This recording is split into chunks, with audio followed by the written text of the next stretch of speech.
스가랴 10장에서 4절부터 공부합니다. 큰 4번에 써 있는 대로 목자를 약속하신 4절 말씀 읽고 또 말씀 듣겠습니다. 4번 4절 모퉁이 돌이 그에게서 말뚝이 그에게서 싸우는 활이 그에게서 권세 잡은 자가 다 일제히 그에게서 나와서 아멘. 이 많은 용어들이 나오죠. 여기에 이 용어들은 메시아 통치에 강하고 안정되고 승리를 거두고 신뢰할 수 있는 성격을 가지고 있음을 말씀해주고 있는 거예요. 그럼 여호와께서 그 싸움을 싸우는 것이 아니고 그의 백성들을 강하게 해서 용사처럼 정복하게 하실 것을 말씀하고 있습니다. 그와 함께 하심으로 그들도 승리하게 하실 것이다. 그러니까 예수 그리스도가 오게 되면 이런 능력을 활용할 수 있도록 그 능력을 임재하게 하셔서 우리한테 주셔서 우리가 이제 그러한 예수 그리스도가 그러한 분이듯이 우리의 신앙도 그러한 자리에 서게 만드는 거죠. 주님 한 분만 하나님께 완전히 붙어 있으면 안 되잖아요, 그렇죠? 그분이 우리한테 오신 것은 우리가 하나님과 예수님이 하나님 관계 안에 있어서 가지고 있는 모든 그 관계를 우리한테 주시고 다시 창조한 데에 회복하기 위해서 지금 보내신 거거든요. 그러니까 그 영적인 위치를 알게 되면 그러한 것이 얼마나 중요한지를 더 깊이 깨닫게 되겠죠. 그래서 은혜 안에 들어갈 수 있는 거죠. 자, 작은 1번 모퉁이 돌 보겠습니다. 모퉁이 돌은 일반적으로 건물을 지탱해주는 주춧돌을 의미한다 그랬어요. 자, 건물이 있으면은 거기에 기둥이 세워지고 옛날 집을 지금 얘기하는 거예요. 지금처럼 이렇게 지어지는 형태의 집을 말하는 게 아니고 예전에는 기둥이 중요하잖아요. 그러면 주춧돌이 그 위에 세워져야 되죠. 그렇게 되면 그 주춧돌을 중심으로 해서 기둥이 세워지고 나무가 걸쳐지고 모든 형태의 집이 이제 기둥으로 인해서 세워지고 거기에 이제 필요한 것들을 다 걸치고 뭐 이렇게 세우고 또 엮고 이렇게 해가지고 거기에 집을 만들잖아요. 그러니까 그런 부분들을 생각을 하면 주춧돌이 왜 중요하냐, 그걸 중심으로 세워지기 때문에 그걸 먼저 생각하시면 돼요. 예수님이 왜 필요하냐? 우리 인생의 중심으로 세워져야 할 인생의 터가 되시기 때문에 그런 거예요. 주춧돌이 된 것처럼 마치 이 인생에, 그 인생뿐만 아니고 온 세계에 있는 모든 교회들 다 이 주춧돌 예수 그리스도 중심으로 세워지면 그 집이 하나님께 인정받는 집이 되고 하나님께서 만약에 심판하러 오실 때에 그 주춧돌을 중심으로 잘 세워진 사람들이 영광을 받게 되는 거고 그렇게 차이가 나기 때문에 이 주춧돌이 얼마나 중요한지 모릅니다. 그래서 이 주춧돌을 하나님께서는 이스라엘 백성을 비유할 때도 쓰이기도 했다고 하는 거죠. 또 이 건물의 모퉁이돌과 같이 모든 것이 유다에게 나오시는 분에게 이에게 의존하게 될 것이라고 이야기하고 있습니다. 이게 무슨 말이냐면 예수 그리스도가 모퉁이돌이 되셨잖아요. 건축들에. 그러면 거기가 중심이 돼서 그를 중심으로 해서 모든 사람들이 그 예수 그리스도를 메시아죠. 이 성경대로 하면 메시아를 중심으로 의존하게 될 것이다. 그러니까 거기 그 분이 세우신 교회에 나와서 예배를 드리거나 말씀을 듣거나 이 모든 원인은 뭐냐면 그 예수님을 중심으로 세워지는 삶을 살기 위해서 교회에 나오는 거예요. 그분이 중심이 아니면 우리는 우리 인생을 바르게 터를 잡지 못한 거예요. 그 터가 바로 예수 그리스도입니다. 구약의 다른 곳에서는 모퉁이 돌에 해당되는 히브리어는 지도자를 의미하고 있습니다. 지도자 중에 완전한 지도자가 없잖아요. 그러니까 모퉁이 돌 수 있는 분은 오직 한 분밖에 없는 거예요. 메시아. 내가 지금 이 메시아 그리스도를 중심으로 내 인생이 지금 기초를 놓고 세워지고 있다면 여러분의 신앙생활은 지금 안심하고 갈 수 있는 거예요. 갈 수 있는 것입니다. 특별히 이사야 28장 16절이나 시편 118편 22절에는 계속해서 메시아에 대한 상징으로 나타나고 있습니다. 그래서 메시아이신 예수님은 우리의 믿음의 기초이시고 모든 능력과 권세는 예수님을 기반으로 해서 시작된다는 거예요. 그러니까 성경이 율법은 예수님이 가르치신 그 말씀을 하나님께 나가는 법으로 삼고 가시는 거고 하나님께 나가는 거고 그 다음에 예언은 다 메시아를 중심으로 기록된 거예요. 그러니까 우리의 성경이 다 메시아를 중심으로 그분이 오셔서 행할 일들을 중심으로 기록해 놨어요. 근데 이스라엘 사람들은 고집을 하잖아요. 율법을 지키는. 모세를 통해 준 걸 강조하기 때문에 율법이 중요하죠. 그 율법을 강조하면서 완성된 율법에 이르지 못하니까 결국은 행위를 의지함으로 믿음이 없는 그러한 사람으로서 자기 의를 하나님에 의해 복종하지 않고 하나님의 의를 자기에게 복종하게 하려고 하는 거죠. 그게 뭐가 없어서 그런다고요? 올바른 뭐가 없어요? 로마서 10장 2절에 올바른 뭐가 없어요? 에피그노시스라고 해서 그게 이제 지식이라는 말입니다. 지식. 근데 이것은 하나님께서 이렇게 딱 지정해 놓은 지식을 말하는 거예요. 하나님이 이제 우리한테 이제 지식으로 내어주신 분이 예수님이십니다. 그 예수를 메시아인데 그들은 그 메시아를 정확하게 알지 못하고 그들이 율법을 고집했기 때문에 메시아를 버리고 하나님께서 우리의 의로 보내신 메시아를 안 믿고 자기 행위를 의지함으로써 그들은 율법에 이르지 못하고 결국은 그 이방인들이 의를 얻게 됐다 이 말이죠. 왜? 이방인들은 그런 게 없잖아요. 그게 율법이 없으니까 그걸 고집하고 그러지 않죠. 전해지는 메시아의 복음을 받아들였기 때문에 그들은 믿음으로 의에 이르는 길을 찾아내기가 훨씬 쉬웠다 이 말이에요.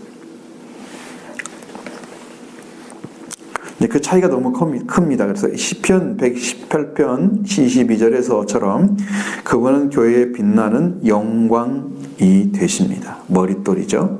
영광이 되십니다.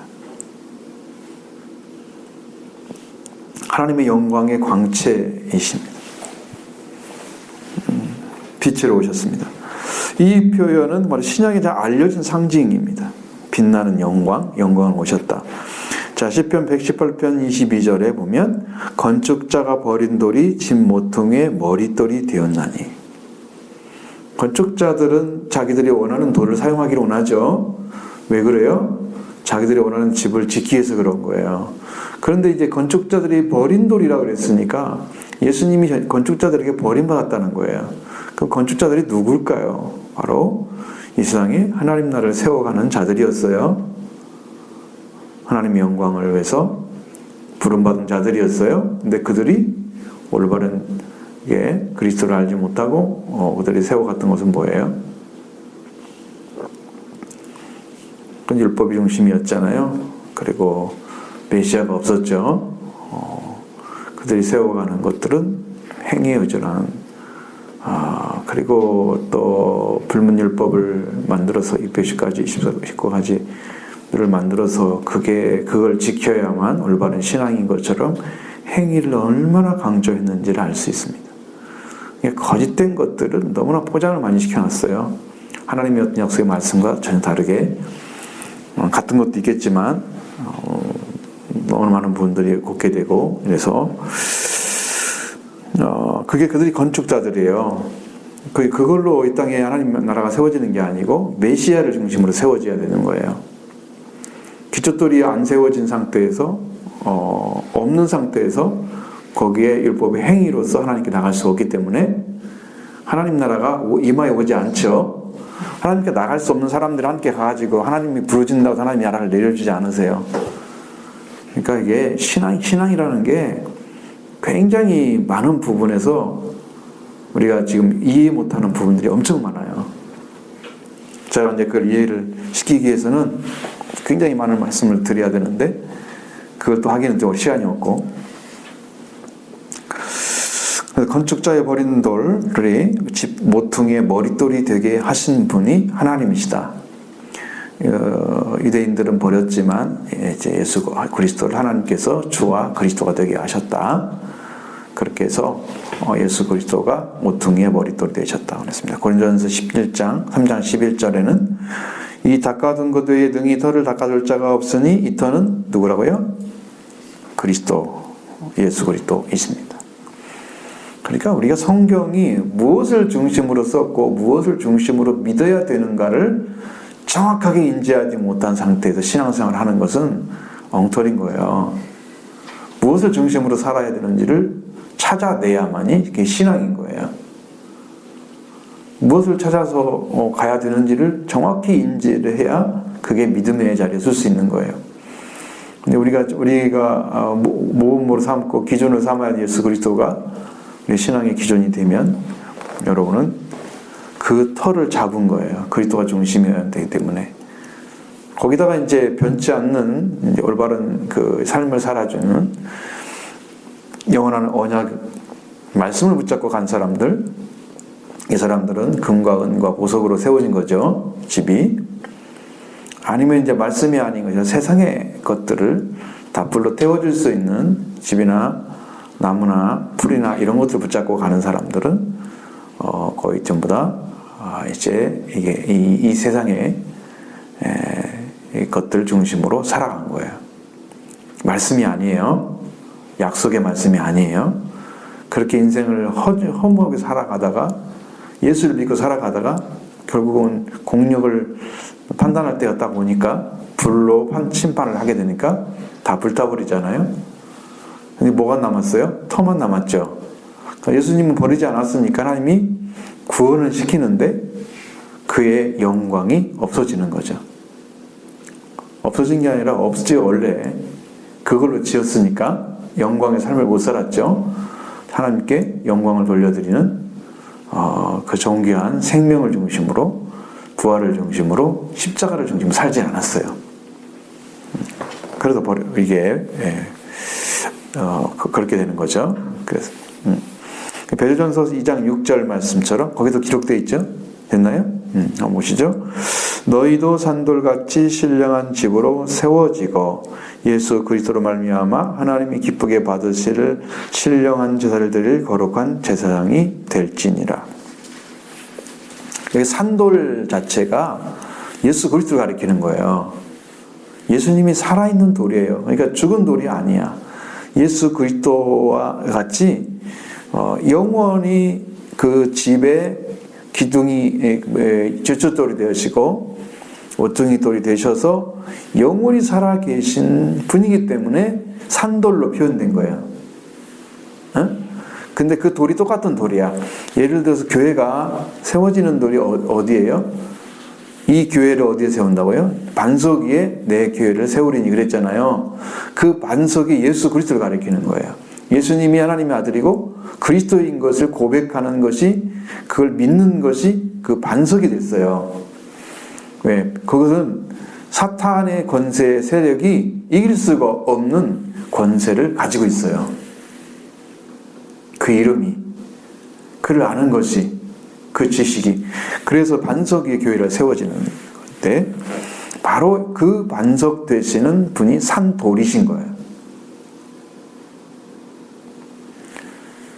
그래서 영적인 집으로 이제 세워져야 되는 거야. 이 산돌 같이 그분이 그렇게 쓴 것처럼 너희도 예수 그리스도를 중심으로 산돌 같이 세워지고, 그럼 예수 그리스도와 같이 우리도 뭐가 되어야 된다고요? 산돌이 되어야 된다는 거죠. 그리고 예수 그리스도를 말하면 하나님이 기쁘게 받으실 신령한 자들이 거룩한 제사장이 되라. 자, 영적인 제사를 드리는 제사장의 영적인 위치를 찾아내라는 거예요. 되라고 하는 거예요. 그걸 가지라고. 그러니까 우리가 산돌같이 세워지게 되면 우리는 그 다음 예수 그리스도를 중심으로 해서 하나님께 영적인 제사를 드리는 사람이 된다는 거예요. 하나님 받으실 영적인 제사예요. 그게 제사장이에요. 그 사람이 제사장이야. 그럼 같이 이제 이 제사장과 함께 이제 말씀으로 나누고 은혜 받으면 그게 제사가 되는 거죠. 자, 이렇게 되는 거예요. 건축할 때 가장 중요한 것이 기초돌인 모퉁이 돌이다. 그러면 우리 인생도 어때요? 예수님이 인생의 머릿돌이 되어주신다. 이제 그 얘기를 하고 있는 거죠. 그 다음에 작은 2번 말뚝. 자, 이 말뚝에 대해서 얘기하는데, 말뚝은 고정시키는 쐐기 모양의 나무이기도 하고, 혹은 고대 동방 장막에서 여러 가지 기증한 것들을 걸어놓는 못을 가리키기도 했다고 합니다. 두 가지 의미죠. 쐐기 모양, 고정시키는 쐐기 모양의 나무, 말뚝이기도 하고, 또 규정한 것들을 걸어 놓는 못을 가리키기도 하고, 우리는 못을 말뚝이라고 하지는 않죠. 이 단어는 비주로 사용돼서 권위를 가진 사람들을 나타낼 때 사용을 했습니다. 권위적인 사람들, 권위를 가진 사람들, 하나님께서 말뚝으로 세워놨어. 고정시켜 놓은 거예요. 그럼 메시아가 말뚝이에요. 근데 여러분이 이제 예수 그리스도를 믿게 되면 주님 안에 딱 들어간 사람들은 고정이 돼요. 예수 그리스도와 함께 걷도록 고정을 시켜놔요. 관계도 변할 수가 없고 내 인생 삶도 변할 수가 없고 예수님을 중심으로 살도록 고정을 시켜놔요. 말뚝을 박으신 것처럼 우리의 인생이 예수 그리스도를 중심으로 살게 되어 있어요. 설계를 이렇게 하시는 거예요, 하나님께서. 그래서 이렇게 되는 것처럼, 또 에스라 9장 8절에는 마지막으로 살아남은 남은 자들의 확실한 지위를 나타낼 때 쓰는 말이 말뚝이라고 썼습니다. 자, 그렇게 여러분도 말뚝이 돼야 되겠죠? 말뚝이 돼야 됩니다. 딱 맞춰서 더 이상 흔들리지 않는, 하나님께서 가고자 하는 길을 딱 제시해 주시고 그 자리에 세워서 그대로 데리고 가시는, 예수님이 그 길을 걸으신 것처럼 말뚝을 갖겠습니다. 이사야 22장 22절로 24절의 말씀,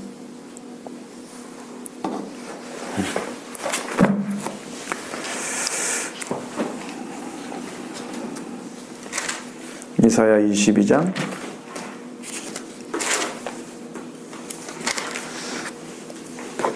22절로 24절의 말씀,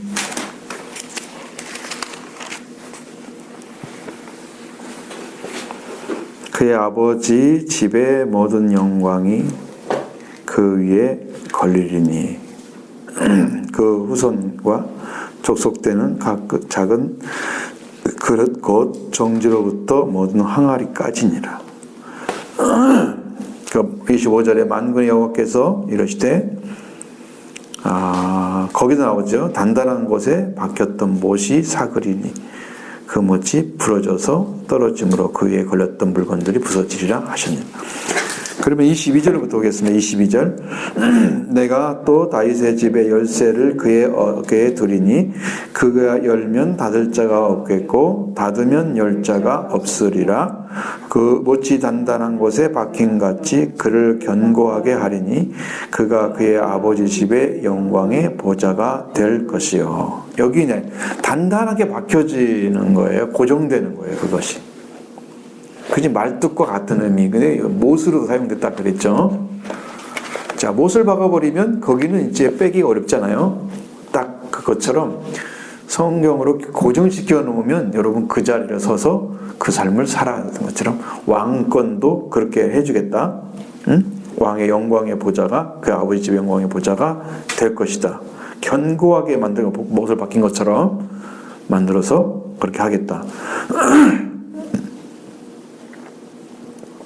다윗의 집의 열쇠를 그에게 둔다는 것은 이게 다윗의 열쇠를 가지신 분이 누구냐? 예수 그리스도라는 얘기예요.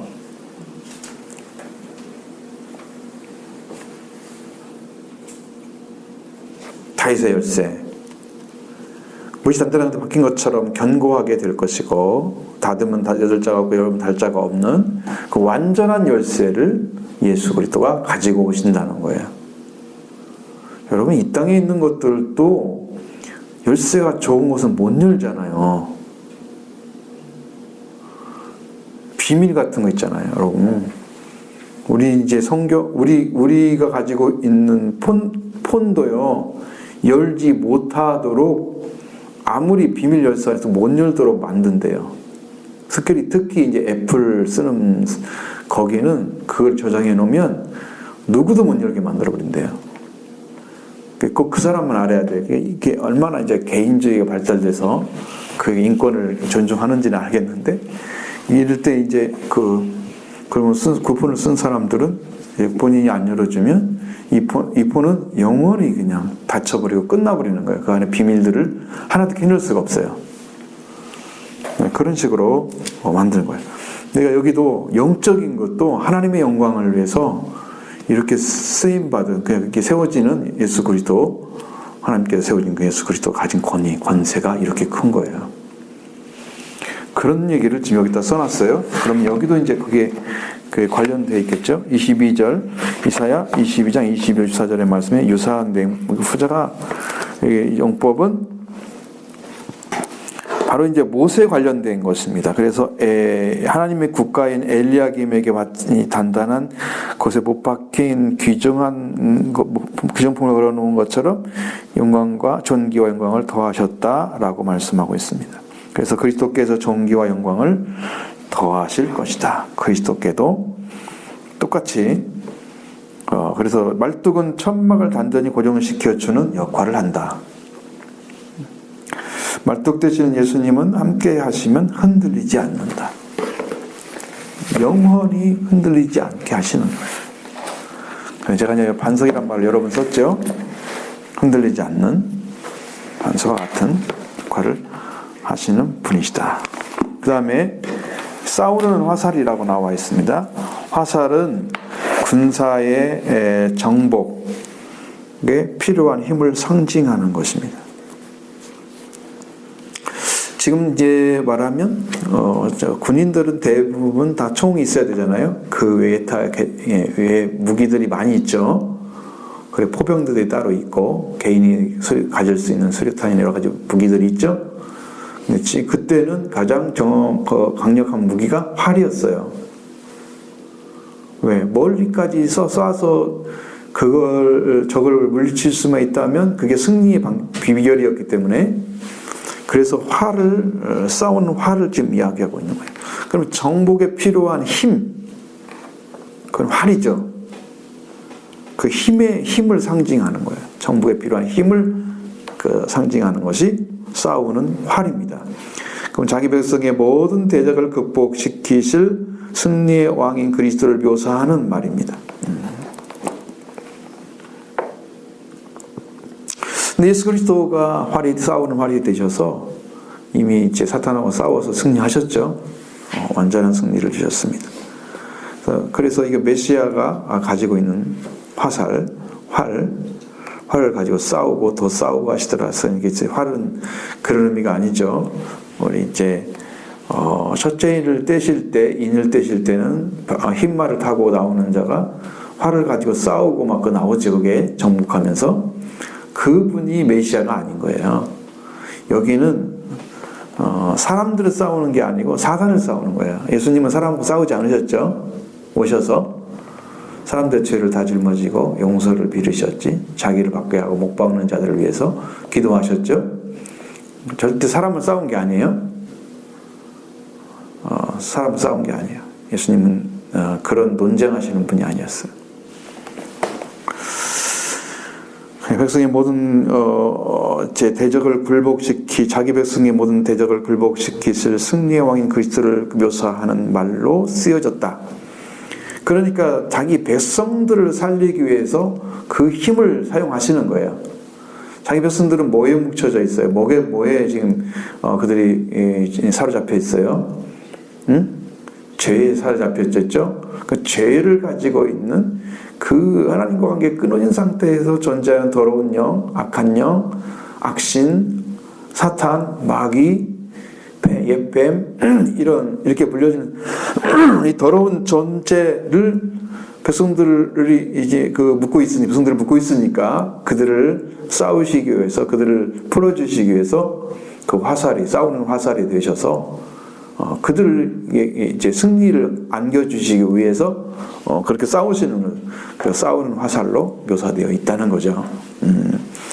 그래서 마지막 세상은 진정으로 가지고 성사랑 곳을 빌어 왕, 오직인 왕, 평화와 안전을 보장할 능력을 가진 왕, 그 왕을 갖게 될 것이다.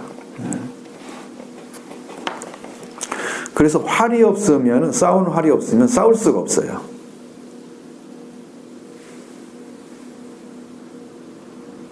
그러니까 쉽게 말하면 예수 그리스도가 없이는 우리는 싸울 수가 없어요.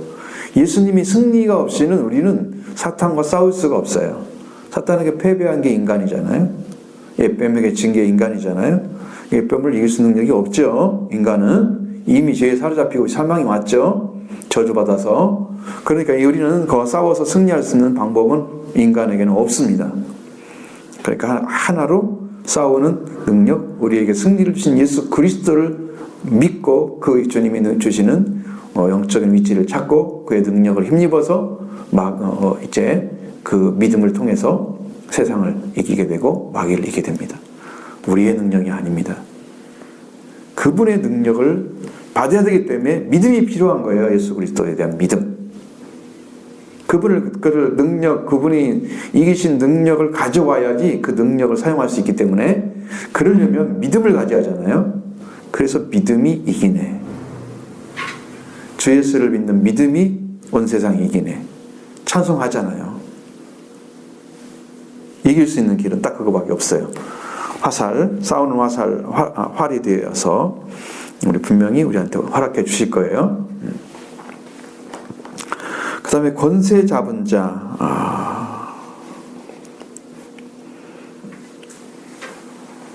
이 권세 잡은 자도 이게 연결이 돼 있어요. 거기 4절에 이제 권세 잡은 자, 활이 그에게서 권세를 잡은 자가 다 일자히 그에게서 나와서 그렇죠? 그 활 자체가 당길 힘이 없으면 무용지물이죠. 그러니까 권세를 의미하는 거예요. 그 활을 잡고 싸우는 활을 가지고 사용할 수 있는 능력을 가진 자.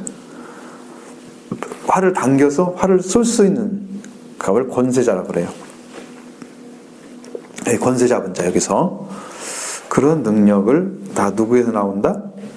다 그에게서 나온다. 자, 그러니까 예수 그리스도 한 분으로 인해서 우리가 얻어내야 할 은혜가 이렇게 가득 차 있는 거예요. 지금 이 안에.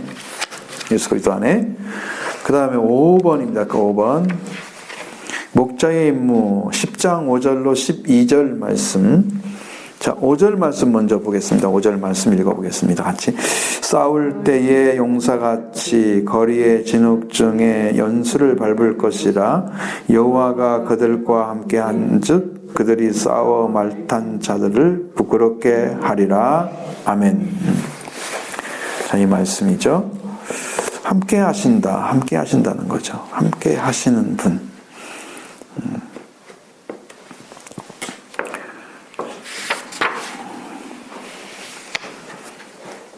자, 싸울 때 용사같이 싸운다고 그랬죠. 용사같이 거리의 진흙 중에 원수를 밟을 것이다.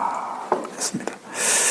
자, 여기에서 이제 양의 특징을 말합니다. 양의 특징은 뭐냐면 하나님이 싸워주셔야만 되는 거예요. 함께 하시는. 양의 거기 특징 나와 있나요? 특성 1번 방향 감각이 없음. 그러면 방향 감각이 없다고 하는 것은 목자가 없이는 양이 잘 못 간다는 의미 있잖아요. 그럼 집에서 기르는 양들은 그 우리 안에 들어있으면 별로 상관이 없는데 어디를 나가서 어디 풀밭으로 데려가려고 하면 목자를 쫄쫄쫄 따라가야만 돼. 방향 감각이 없어. 그럼 한 번 다니면 두 번 다니고 계속 다니면 좀 생기겠지 보통. 조금이라도 이게 지능이 있으면 이 양들은 그것도 잘 기억을 못한다 그래요. 그래서 방향 감각이 못해. 그러니까 늘 목자가 필요한 거예요. 그래서 목자가 방향을 잡아줘야 합니다. 2번 쉽게 더러워집니다. 양의 털들은 너무 많고 자라고 해서 그 양을 덮고 있잖아요. 그러니까 그 털들이 너무 많으니까 털이 많을수록 많이 더러워지겠죠. 그렇습니다. 우리 사람들이 다른보다 더러워지지 않는 것은 털이 많은 짐승들은 옷을 안 입잖아, 양은요. 그러니까 바로 노출되어 있잖아요. 그것을 다 묻어버리죠. 사람들은 옷을 입으니까 옷을 빨아버리게 되고 목욕하면 되는데 걔들은 그 목욕하기 힘들지. 털이 그게 많으니까. 그렇게 양털만 나중에 씻어서 내고 그래서 흰 털처럼 이렇게 바꿔서 그 양을 잡아가지고 그 양이 나온 털로 해서 양모를 만들잖아요. 그때 이제 하얗게, 예? 양털처럼 하얗게 그 만드는 거예요. 양이 이제 그 털이 그 양이 그대로 털을 가지고 있었을 때는 그 할 수가 없죠. 그래서 더러워지는 거예요. 더러워지면 목자가 깨끗하게 씻어줘야만 되는 존재인 거죠. 그래서 그것이 예수님이 피로 씻어주는 것 같다. 그런 거고. 자, 자기 방어할 수 있는 능력이 없습니다. 방어할 수 있는 어떤 도구나 없어요. 그것이. 그러니까 주의 지팡이와 막대기가 나를 안위하신 것처럼 양은 그것을 가지고 있어요. 목자가 자기 양을 지킬 수 있는 권한과 권세를 가지고 있습니다. 그게 지팡이와 막대기인 거예요. 그런 권세를 가지고 있죠. 그래서 양을 잘 다스리는 방식도 양에게 쓰는 막대기, 지팡이 이게 다 필요하죠. 작은 지팡이, 큰 거 막대기라고 하고, 그래서 자기 방어책이 없는 존재를 지켜줘야만 되는 그런 존재로서 꼭 함께 해야만 된다는 거예요. 자, 6절의 말씀, 7절의 말씀 보겠습니다. 내가 유다 족속을 견고하게 하며 유다 족속을 구원할지라 내가 그들을 긍휼히 여김으로 그들이 돌아오게 하리니 그들은 내가 버린 일이 없음을 같이 들으리라. 나는 그들의 하나님 여호와라. 내가 그들에게 들으리라. 에브라임이 용사 같아서 포도주를 마심 같이 마음이 즐거울 것이요 그들은 자손은 보고 기뻐하며 여호와로 말미암아 마음에 즐거워하리라. 아멘. 내가 유다 족속을 견고하게 하며 유다 족속을 구원한다고 말씀하십니다.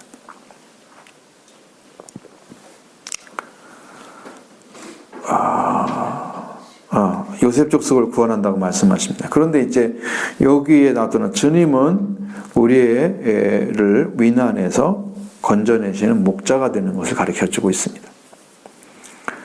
그냥 살아내는 게 아니고 그냥 우리가 살아가는데 우리 삶이 그저 살아가는 게 아니고 목자가 우리를 이끌지 않으면 우리가 바르게 갈 수가 없어요. 그래서 우리 영혼의 목자이시고 감독자이신 이에게 돌아와야만 돼요. 우리 영혼이. 왜냐하면 그분에 의해서만 이끌어짐이 완전하기 때문에 그런 거예요. 그래서 우리를 위난에서 건져주시는 목자가 되시는 분, 예수 그리스도이십니다. 이는 인간의 자격으로는 불가능한 하나님의 주권에 속한 것입니다. 그래서 율법으로는 불가능한 하나님의 은혜에 속한 것이다. 율법에 이룰 수 없다면 율법을 행함으로 그러면은 의가 필요하지. 하나님의 의가 율법 외에 한 의를 내어주신 것처럼 그 율법에 의해 한 의를 가진 것이에요. 허락하신 거죠. 포도주를 마신 것 같이 그들의 마음이 즐거울 것이라. 여러분 예수 그리스도가 우리를 건져내거나 우리를 인원에서 건져내 주시고 고통에서 구원하시게 되면은 우리가 주님의 그 은혜로 기쁨을 얻게 됩니다. 기쁨이 없다고 하는 것은 아직 내 안에 그리스도 사랑을 맛보기 못했기 때문에 그런 거예요. 주님 나를 구원했으면 나는 내 심령은 늘 주님이 주시는 주님과 함께 사는 기쁨으로 이 심령이 늘 붙잡힌다고 있어요. 기쁨이 나와요. 그게 그리스도의 사랑이 있기 때문입니다. 그리고 포도주보다 더 좋은 것입니다. 그것이. 포도주를 마시면 기분이 좋아지잖아요. 사람들이 술 마실 때 기분이 대단할 거예요. 저는 그게 마셔가지고 그렇게 좋은 적이 있는가는 난 기억이 없으니까 모르겠는데 포도주보다 더 좋은 것이라고 합니다. 그들은 용사처럼 될 것이고 그들의 마음은 즐거울 것이다. 우리가 단호히 영적인 대적들과 싸워서 승리를 하게 되면 우리의 마음은 기쁨이 즐거움이 넘치게 된다는 거예요. 우리의 승리가 바로 예수 그리스도의 승리가 우리의 승리이기 때문에 그 승리를 주님의 구원 때문에 얻게 되는 거고 그 주님의 구원 때문에 즐거움을 얻게 됩니다. 그러면 싸움에서 약해지면은 우리가 불안해지죠. 기쁨은 사라질 것이고 사람의 시험에 걸려서 넘어지고 말 것입니다. 약해진 상태죠. 그들은 마음의 즐거움을 얻을 것이며 그들은 용사처럼 될 것이며 자 은혜로 말미암아 그들은 그런 기쁨을 얻게 될 것이고 그리고 그들은 그들을 보고 기뻐할 것이고 그리고 그들의 마음도 또한 여호와 안에서 즐거움을 얻을 것입니다. 그러니까 이게 한 분이 영적으로 회복되면 그 즐거움이 여파가 아주 많아요. 내가 잘 되니까 다른 사람 잘 되고 그걸 보면서 또 좋아하고 옆에서 파급 효과가 대단한 거죠. 나비 효과처럼 퍼져서 나중에 어마어마한 힘을 가져오게 만드는 거예요. 부흥의 역사는 많이 한 번에 막 일어나는 게 아니에요. 한 사람이 은혜를 잘 받아가지고 세워지면 그 사람이 받는 은혜 때문에 다른 사람이 세워지는 거예요. 교회는 그래요, 최소한. 그리고 이제 은혜의 자리에 서서 점점점 이제 주님께 충성하게 되면 그것을 보고도 기쁨이 되잖아요. 자기도 나도 해야지. 파급 효과. 물론 중요한 그게 아니죠. 중요한 것은 자기도 그런 기쁨을 얻고 있어야 하잖아요. 자기도 그걸 얻고 있어야 되죠. 왜냐하면 다른 사람 좋아하는 나 그냥 옆에서 좋아하는 사람 되면 안 되죠. 그거가 안 되죠. 나도 그런 기쁨을 얻고 있어야 되죠. 내가 이제 주인이 돼야 되죠. 그래서 신앙의 기쁨은 자녀들에게 때를 따라서 알게 하는 것이야말로 아주 선한 일이 될 것입니다. 그리고 일찍부터 이 주 안에서 기뻐하심을 알게 되었기 때문에 그들은 순수한 마음으로 주께 매달릴 것이다고 말하고 있는 거예요. 자, 3번 작은 3번입니다. 회복하심. 8절로 11절의 말씀 보십니다. 내가 그들을 향하여 휘파람을 부어 모을 것은 내가 그들을 구속하였음이라. 그들이 전에 번성하던 것 같이 번성하리라. 내가 그들을 여러 백성들 가운데 흩으려니와 그들이 먼 곳에서 나를 기억하고 그들의 자녀들과 함께 돌아올 것이라. 내가 그들을 애굽 땅에서 돌아오게 하며 그들을 야스로에서부터 모으며 길르앗 땅과 레반으로 그들을 이끌어 가리니 그들이 거할 곳이 부족하리라. 내가 그들의 고난의 바다를 지나갈 때에 바다 물결을 치리니 나일의 깊은 곳이 다 마르겠고 아수르의 교만이 낮아지겠고 애굽의 규가 없어지리라. 아멘. 자, 그들이 전에 8절의 말씀처럼 그들이 전에 번성한 것처럼 번성하리라. 예전에 이제 그런 적이 있었잖아요. 목자가 휘파람을 딱 불게 되면 그 소리를 목자의 소리를 알아듣는 양들은 다 함께 모여요. 예전에 어디 목장 갔을 때 그러지 않았어요? 그죠? 소리를 이렇게 내니까 모이고 그랬죠? 목자의 소리를 알아듣습니다. 그렇게. 근데 이제 이 사실이 좀 어렵죠?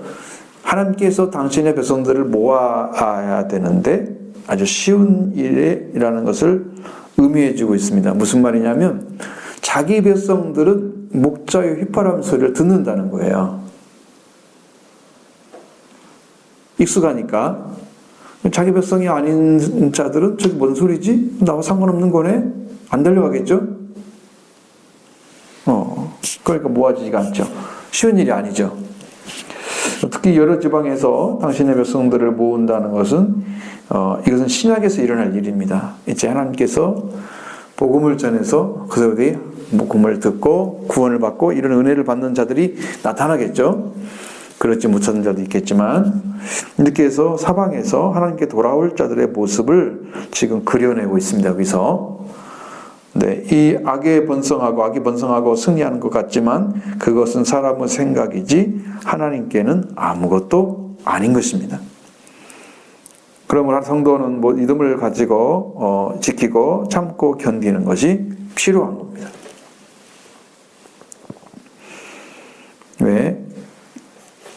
그 믿음으로 인해서 악이 나타나는 것이 아니고 하나님의 선하심과 그 인자가 나타나셔야 되기 때문에 성도는 믿음을 가지고 참고 견디는 삶을 통해서 거기에서 이제 새로워지고 그래서 이제 주 하나님께 부름받은 자가 되는 거죠. 우리의 생각은 아무것도 아닌 것입니다. 사람의 생각은 우리의 생각하지 못한 그날에 왕 되신 주님께서 공의와 사랑과 평화의 나라로 만드시게 되기 때문에 승리 후에는 하나님을 섬기며 영원한 왕 노릇하는 행복을 누리게 될 것입니다. 그러니까 우리는 이제 어느 날에 이런 일이 벌어질까 모르죠. 어쨌든 간에. 근데 주님께 돌아오게 되면 주님이 공의와 사랑과 평화를 가지고 평화 나라로 만드실 거기 때문에 거기에 그런 법이 분명히 세워지면 거기에서 하나님을 섬기고 영원한 왕노릇하는 행복을 누리게 될 그런 영적인 위치를 지금 여기서 번성하면서 하는 꼭 번성하려는 말씀에서 이루어지고 있단 말이에요. 그러면 마치 휘파람을 목자가 부는 것처럼 양떼들이 모이는 거죠. 이 휘파람은 단순히 부는 휘파람이 아니고 목자들이 갈대로 만들어서 다니는 피리를 말하고 있습니다. 그것을 불면은 목자가 부르는 소리인 줄 알고 일제히 집합을 한다고 합니다. 이 만들어졌던 이스라엘 백성들이 죄를 범하고 나면 징계해서 바벨론으로 가고 아수르한테 망하고 그리고 전 세계가 흩어졌잖아요. 그들을 하나님께서 다시 친히 구속하시게 되면 그 백성들이 다시 모이겠죠. 그게 이스라엘의 회복을 가리키는 거예요. 그리고 모여진 그들은 전에 번성했던 것처럼 번성하게 또 하시는 것이 회복입니다. 여러분 이게 흩어지게 하고 다시 번성해 하는 것 참 얼마나 힘든 일이에요. 여러분 그렇죠? 고통스럽죠? 참 한편으로는 망하게 하고 한편으로는 다시 세워지고 보통 일이 아니죠.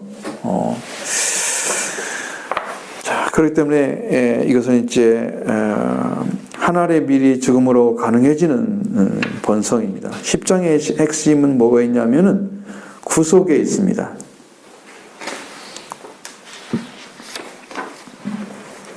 그러니까 이제 그 죄를 속량을 해주는 거죠. 그의 죄 값을 내주고 자유가 되게 하시는 거죠. 그래서 신구약을 막론하고 구속을 해주시는 분은 예수 그리스도 한 분입니다. 그분의 능력에 의해서 이게 돌아오고 모아지고 즐거워하고 기뻐하고 모든 것이 회복되어져서 그리스도의 구속으로 말미암아 가능해진다는 것을 확실히 알아야 돼요. 우리의 신앙은 예수 그리스도가 우리의 주인이 되셔야만 원래의 자리로 돌아오게 돼 있어요. 그렇지 않으면 죄의 자리에 그대로 머물러 있어요. 성경을 읽어갖다 어둠에 있는 자라고 말합니다. 그들을 빛의 나라로 옮겨주시는 분이 예수 그리스도입니다.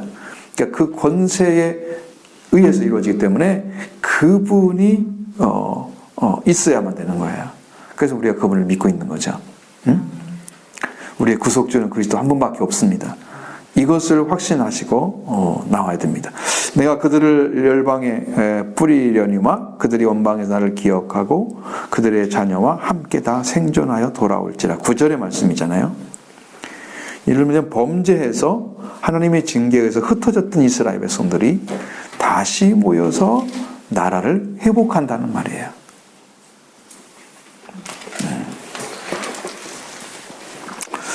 자, 이 말씀은 뭘 의미하냐 그러면 예수 그리스도께 회개한 자들은 주를 깨닫도록 가르쳐 주실 것이고 가르쳐서 자녀들을 갖게 할 것이고 또 또한 그들과 함께 거룩한 땅과 거룩한 길에 들어설 것이다. 그러면 바로 그들에게 복음이 제일 먼저 전파되었다고 말씀합니다.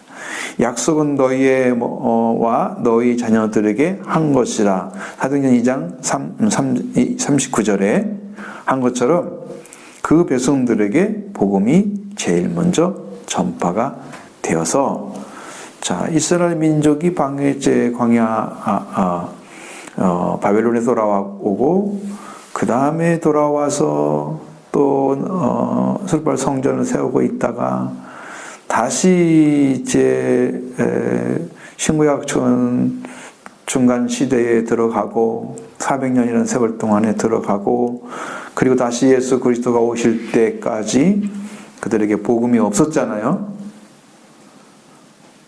그래서 그들에게 없었지만 그러나 하나님의 구원은 어디서부터 시작됩니까?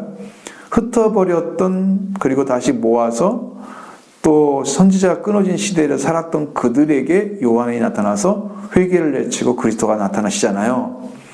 그러니까 그들을 모으는 거예요. 하나님께서. 그래서 다시 함께 생존하게 만드는 거예요.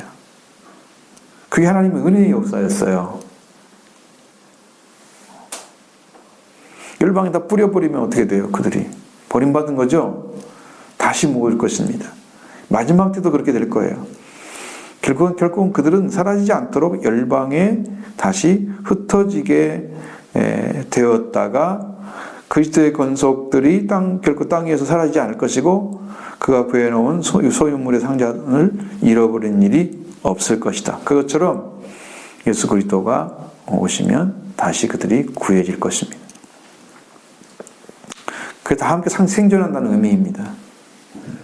그리고 그들은 내가 그들을 애굽 땅에서 이끌어오며 그 거할 곳이 부족하리라. 자, 10절의 말씀에서 그렇게 되어 있죠. 중간을 좀 생략했습니다. 자, 회복하시되 풍성하게 회복하신다. 회복하셔도 뭐 조금 주고 마는 정도가 아니고 풍성하게 더 이상 여백이 없을 정도로 가나안 또는 심지어 길르앗 레바논 땅까지 가득 채워질 것을 말씀해 주고 있죠. 10절에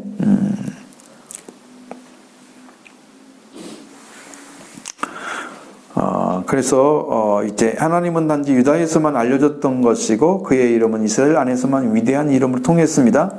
그러나 이제 그는 단지 이스라엘 안에서만 자신의 모습과 심판을 나타내셨습니다. 근데 지금은 어때요? 복음의 시대는 지금은 이스라엘은 지극히 협소한 곳이 될 것입니다. 그러면 성전의 장막은 더 넓게 펼쳐야 되고 장막의 끈은 더 길게 늘어져야 될 것이고 그렇기 때문에 9절에서 그들을 열방 중에 뿌리리라고 하셨는데, 그들은 마치 땅에 습비가 흩어져서 어찌 흩어질 것이지만 묻히기 위함이 아니고 자라기 위해서, 더 많은 열매를 맺기 위해서 그렇게 흩어졌다가 다시 모으시는 거예요. 유대인들은 천하 각국으로 흩어졌다고 말했습니다. 언제? 사도행전 2장 5절에 흩어져 있는 자들이 돌아왔죠. 어떤 자들은 매우 어려워서 흩어졌고 어떤 자들은 스스로 이주를 갔다는 성경 기록도 있습니다. 그러니까 이스라엘 땅에 그들에게는 너무나 황량한 땅이었기 때문에 그랬던 거예요. 그래서 상당수의 이방인 나라 출생인들도 유대 종교를 가지고 있었습니다. 자, 그래서 이제 그들은 어떤 사람들이냐면 열방 중에 심겼던 자들이에요. 호세아 2장 23절처럼. 그러므로 그들은 복음을 전파하는데 대단히 공헌하게 되었습니다. 왜? 여러 나라 말을 알게 되니까 그들로 인해서 예수 그리스도 영접한 자들이 복음을 전하기 쉬워졌죠. 여러 지방에서 예루살렘으로 예배하러 모인 자들이 사도행전 8장에 나타난 넷이나 사도행전 2에 나타나는 사람들처럼 자기 나라의 복음의 빛을 비추게 되었고, 그리고 이방의 도시에 있는 유대인 회당에도 애초부터 사도들의 피난처가 되었고, 그들이 간 곳은 어디나 사도의 설교를 저장하는 곳이 됐습니다. 그래서 많은 사람들이 이제 복음을 흩뿌리는 거죠, 여기도. 그리고 그러면서 하나님께서 그들을 열방 중에 흩으셨을 적에도 이방인은 그들에게 해를 끼치지 않았고, 그리고 그들에게 선을 행하게 함으로써 하나님은 그들이 당신을 기억하게 하셨고 먼 나라에까지도 당신의 이름을 부르도록 하실 거라고 약속해 놓았습니다. 하나님께서 구약의 약속을 계시하시던 대로 그들 가운데 당신을 깨닫도록 하심으로써 그들은 신약에서 하나님이 계시하던 바처럼 예수 그리스도를 깨닫는데 이미 많은 것을 준비할 수 있도록 갖춰 놓으신 거예요. 사도행전에 나타나는 거기에 이제 유대인들이 돌아왔는데, 경건한 유대인들이 돌아왔는데, 그들이 다 각국에서 천하 각국에서 돌아왔다고 그랬죠. 사도행전 2장에. 그러면은 그들로 인해서 이제 복음이 전파되게 되는 거예요. 내가 그들로 고해를 지나게 하며 바다 물결을 치리니 나일의 깊은 곳이 다 마르겠고. 11절에. 자, 이스라엘이 돌아오는 것이 뭐냐? 이스라엘에 돌아오는 길이 있는데 그 장애물을 제거해 버리겠다고 하나님께 말씀하시는 거예요. 11절에. 그럼 고해를 지나며 그랬죠? 바다 물결을 치리니 나일강이 깊은 곳이 다 마르겠고, 말라버리면 걸어갈 수 있죠. 하나님께서 이스라엘 백성 돌아오는 길을 막고 있는 것을 다 제거해버리겠다. 장애물을 제거하겠다고 말씀하시죠. 11절은 출애굽의 용으로서 포로들을 교환시킨 하나님의 계획을 말씀해주고 있습니다. 고해라고 했는데 해협이나 여울목을 가리킨다고 그래요. 여기는 그 고해를 지날 때, 여울목을 지날 때 바닷물결을 치리니 가라앉히리니 이렇게 되어 있습니다. 그러니까 이게 지금 잘못 번역한 거죠. 친다는 의미가 아니고 가라앉힌다는 의미예요. 물이 있는데 물을 가라앉힌다는 거예요. 물이 없어지게 한다는 의미죠. 물이 가라앉힌단 말이 뭐 어떻게 가라앉혀요? 물이 이게 있으면 있지. 가라앉히는 거 어디가 있어요? 그죠? 어렵죠, 그 말을. 하나님께서 그렇게 하신다는 거예요. 날강의 깊은 곳이 마르겠고, 이것은 홍해를 건널 때의 상황들을 아주 정확하게 말씀해주고 있습니다.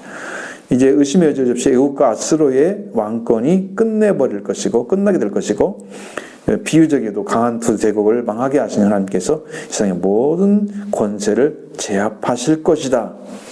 이렇게 하면서 하나님의 주권을 취하신다는 거예요. 그 성들이 이스라엘 백성들을 우습게 알고 이스라엘 백성들을 고통스럽게 했던 그런 것들을 하나님께서 그걸 다 제거해 버려서 그들이 이렇게 하나님의 권세가 크다는 것을 알게 하실 거예요. 그게 아스루와 이집트를 가리키는 거예요. 그들을 그렇게 마르게 하겠다는 거예요. 아스루. 이집트 하나님의 주권이 얼마나 강하신지를 이제 보여주는 거예요. 그들이 못 돌아가게 하시는 능력은 하나님께 있는 거예요. 자, 4번, 작은 4번입니다. 견고하게 하심.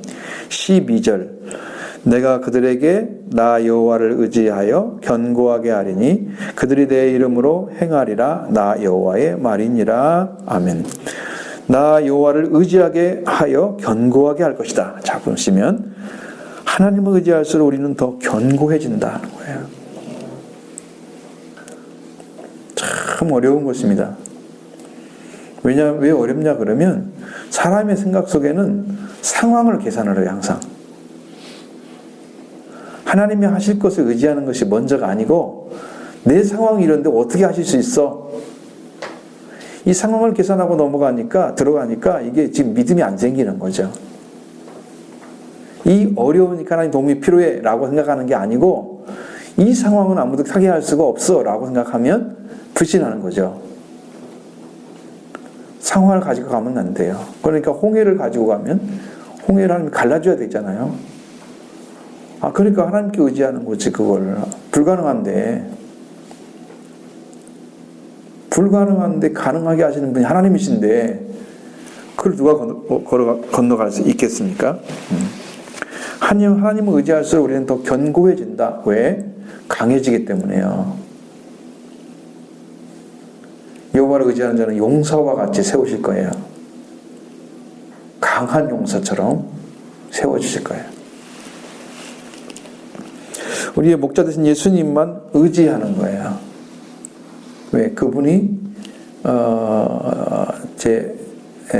악한 그런 짐승들이 와서 양의 생명을 위협할 때 선한 목자는 양을 위하여 목숨을 버린다고 그랬죠. 목숨을 내놓는다고 그랬잖아요. 그러니까 예수님은 목숨을 내놓고 싸울 거예요. 그게 십자가의 죽으심이잖아요. 그래서 어떻게 했습니까? 십자가에 죽으시면서 십자가에 죽은 것이 진 것처럼 보이지만 그 죽음을 통해서 속죄가 이루어지고 그의 죽음을 통해서 악한 영들이 존재하고 있는 옥에 들어가셔서 그들의 뒤에 전파하시고 그 예수님이 부활되셨죠. 영이 다시 돌아오셨어요. 죽음을 이기시고 온 거예요. 부활되신 것은 죽음을 이기고 돌아왔다는 의미입니다.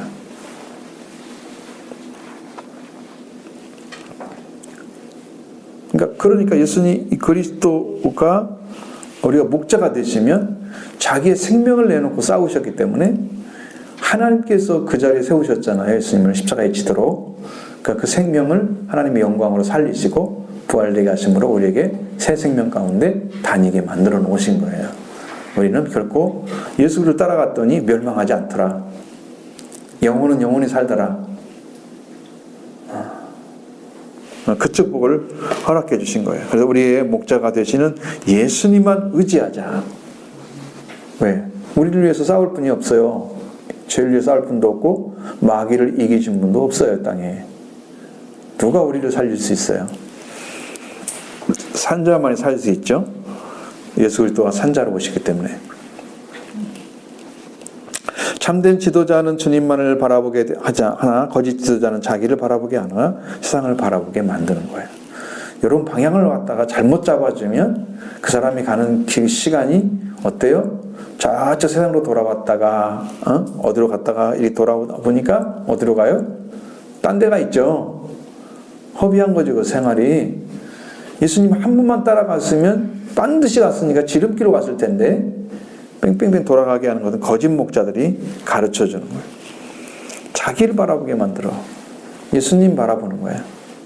예수님이 여러분께 해주신 것을 믿게 하는 것이 이제 세례 요한의 임무예요. 목회자는 세례 요한의 임무를 가지고 있어요. 예수 그리스도의 임무가 아니에요. 예수님은 소개하고 자기는 빠지는 거예요. 그는 흥해하고 나는 쇠하여 하리라. 우리가 그런 게 아니에요.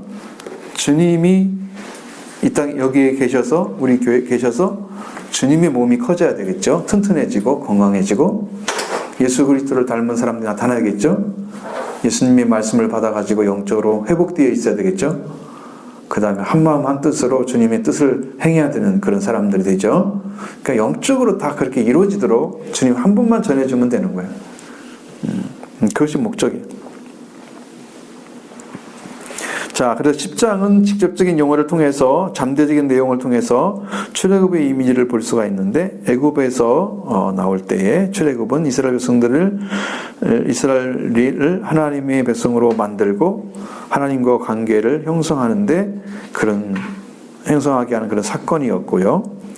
후에는 하나님을 신뢰하는 하나님의 백성들을 위해서 하나님의 구원의 사역의 본보기가 되게 만든 사역이 바로 출애굽 사건입니다. 그래서 우리의 포로 생활에서 교환하는 것은 제2의 출애굽이라고 합니다. 어디 돌아오는 거? 바벨론에 돌아오는 것이 제2의 출애굽인 거죠. 자, 본문을 한번 질문을 하겠습니다. 거기 나오죠? 자, 1번 이스라엘은 누구를 찾아야 했는가? 1절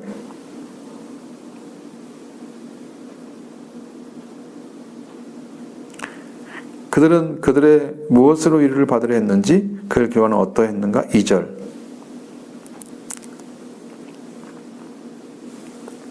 자, 1절은 누구를 찾아야 되나요?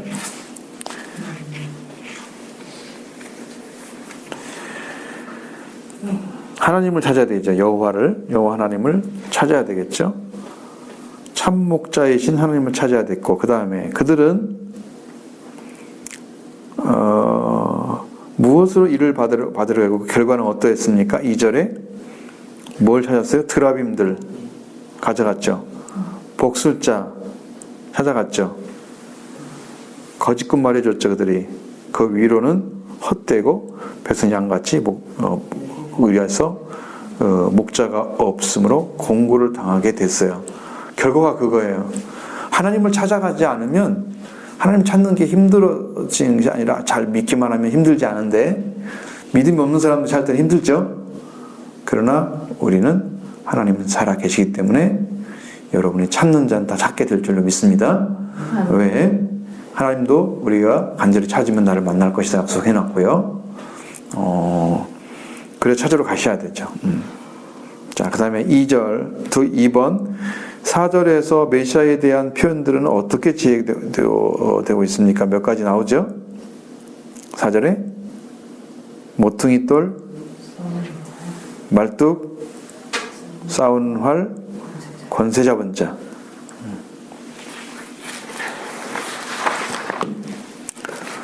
그 다음에 3번 흩어진 이스라엘에 대한 하나님의 약속은 무엇인가?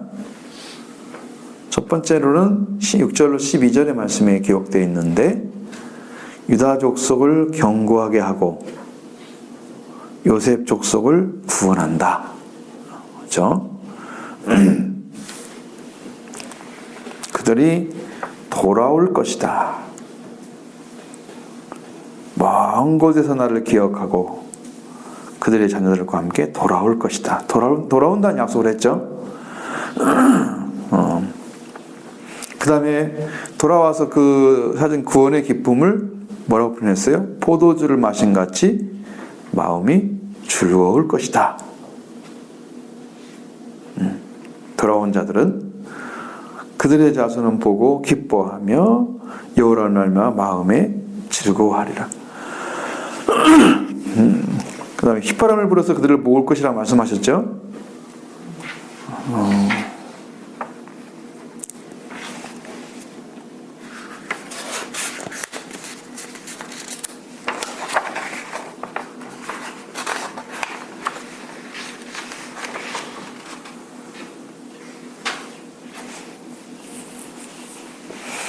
갈대로 만든 피리라고 말씀드린 것처럼 그 피리로 불게 되면 양들이 다 돌아오죠. 그러니까 하나님의 백성들은 하나님께 돌아와요. 지금 제가 이제 여러 번 말씀드린 것처럼 청한 받은 사람은 많은데 택함 받은 사람이 적다. 지금 왜 택함을 받아야지 선택받은 거예요. 선택이 받아야지 하나님의 주권 안에 들어간 것입니다. 응? 그 사람만 구원이 이루어져요. 밖에서 빙빙 돌던 사람들은 구원을 받기 힘들죠. 그 안에 들어가야 되죠. 그와 같아요. 휘파람을 불 때 모아지는 사람은 양들이잖아요. 그 양들은 이미 키워진 자들이에요. 말씀으로. 교회 몇 명이나 되지 모르지만. 응? 각 교회마다. 그들이 전에 번성하던 것 같이 또 번성하게 해줄 거라고 약속했어요. 그리고 내가 그들에게 나 여호와를 의지하여 견고하게 하리니 그들이 내 이름으로 행하리라. 자, 하나님의 이름으로 불려지고 하나님 이름으로 행한다면 엄청난 복을 받은 거예요. 그들은 하나님의 이름이 높여질 거죠. 그리고 하나님이 원하시는 일을 행해드리면 하나님이 영광이 될 거고요. 그 일을 행함으로써 기쁨이 있을 거고요. 감사가 넘칠 거고요. 그들은 영광 속에 들어갈 거예요. 여호와 이름으로 행하는 일은 어마어마한 일을 행하는 거예요.